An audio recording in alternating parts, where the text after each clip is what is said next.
নামতে পারো না? উঠছিল আগে?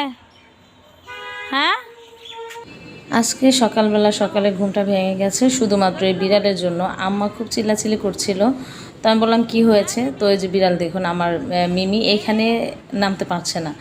ওকে ঘরে আটকে রাখা হয়েছিল, দরজা বন্ধ ছিল। ও দোতলায় সিঁড়ি বেয়ে উঠে ওই যে টিনের ফাঁক ওইখান দিয়ে লাফ দিয়েছে, এখানে আছে।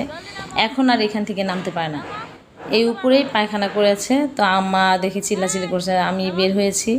মা কিন্তু অনেকক্ষণ চেষ্টা করেছিল ওকে নামানোর জন্য। তো আমি বের হয়ে এসে জানালা বেয়ে উঠে ওকে হাত ধরে টান দিয়েছি আর নামিয়ে ফেলেছি।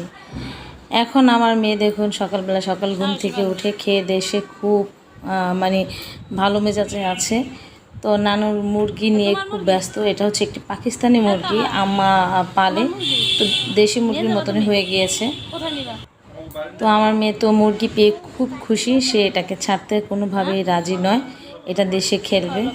তা আমি বলছি ঠিক আছে খেলো, কদিনই আর আছে, এটাকে সে ঢাকা নিয়ে যাবে।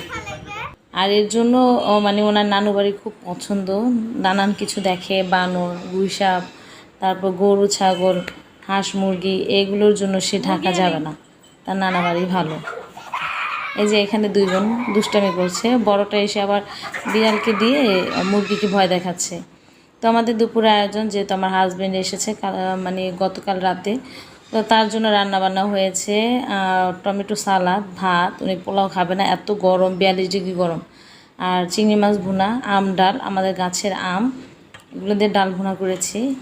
আর আছে মার মুরগি ছিল, সে মুরগি ভুনা, আর হচ্ছে গরুর মাংস। আমি রোস্ট করতে চেয়েছিলাম, আমার হাজব্যান্ড বলে যে না, রোস্টের দরকার নেই, সে মাংস ভুনাই খাবে। তো যাই হোক রান্না করেছি। আর ওই যে পোলাও তারপর রান্না করেছি নিষেধ করা সত্ত্বেও, দেখি খায় কি না। তো এখন সবাইকে খেতে দিব। এখানে আমার সেজো খালু আছে, আর আমার আব্বা আর আমার হাজব্যান্ড, ওনারা খেতে বসেছে, 2 মেয়ে আছে সাথে। এই তো খাওয়া দাওয়ার পর্ব শেষ। দেখলাম যে 3:30টার দিকে বাতাস ছেয়েছে খুব।